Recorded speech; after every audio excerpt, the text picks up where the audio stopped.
Bible, la parole est à Monsieur Gilbert Collard pour les non-inscrits pour 5 minutes.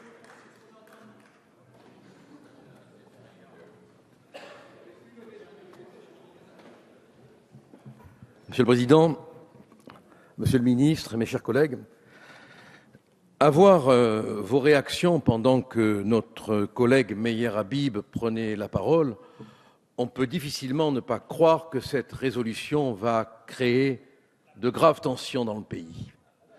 Vous n'avez supporté aucune de ces réflexions, vous n'avez supporté aucun de ces arguments.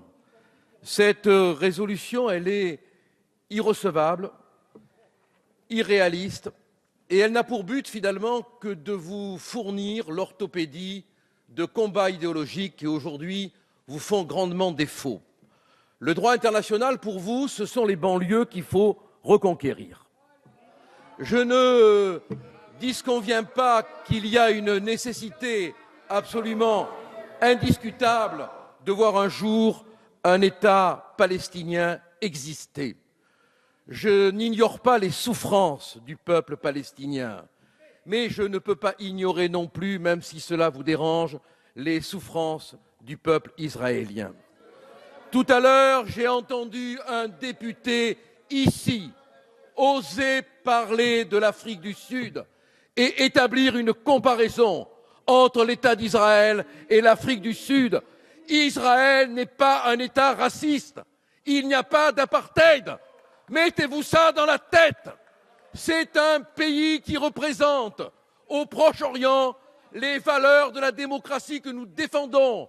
Si vous reconnaissez aujourd'hui l'État de Palestine à travers votre résolution, vous embrassez le Hamas, vous embrassez le terrorisme, vous embrassez la haine, vous embrassez la mort dans les villes d'Israël et à Jérusalem. Mais soyez lucides, qu'est-ce que vous êtes en train de faire? Nous voulons un État palestinien, nous le voulons tous. Qui pourrait ne pas en vouloir, mais dans les conditions requises, pas dans ce désordre, pas dans le terrorisme, pas dans la violence, pas dans cette charte qui, en son article 13 et 11, veut éradiquer l'État juif, veut le nier. Comment pouvez-vous accepter qu'on vote une résolution qui donne un panache aux tueurs, aux terroristes? Oui à un État palestinien, pas dans ces conditions. Oui à la paix, pas dans le terrorisme. Mais pourquoi avez-vous besoin, alors que les tensions sont partout, alors qu'il y a de la violence partout, d'attiser encore plus le feu en proposant le vote de cette résolution? Quand on examine l'histoire, de quoi peut-on se rendre compte? Qu'il y a une nécessité évidente de dialogue, qu'il faut que les hommes se parlent. Ici, dès l'instant où l'un d'entre nous évoque des arguments qui vous déplaisent, vous insultez, vous criez, vous voulez empêcher de parler, vous voulez empêcher de nous permettre de développer nos arguments. Mais pourquoi? Qu'est-ce que la contradiction vous fait? Elle vous dérange? Mais écoutez-nous, on a peut-être tort.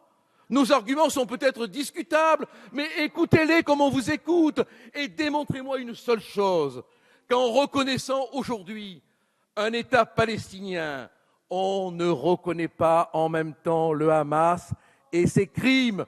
Oui, vous le reconnaissez et cela, nous n'en voulons pas. C'est tout. N'allez pas dire que nous ne voulons pas d'un État palestinien, nous ne voulons pas de cette entité pleine de haine, bourrée de terrorisme, qui contamine aujourd'hui, ici, aussi, nos populations des banlieues, qui vous rejettent et que vous voulez récupérer. On a dit pompeusement, la France aujourd'hui a rendez-vous avec son destin. Mais enfin, le destin de la France, ce n'est pas une résolution, c'est autre chose.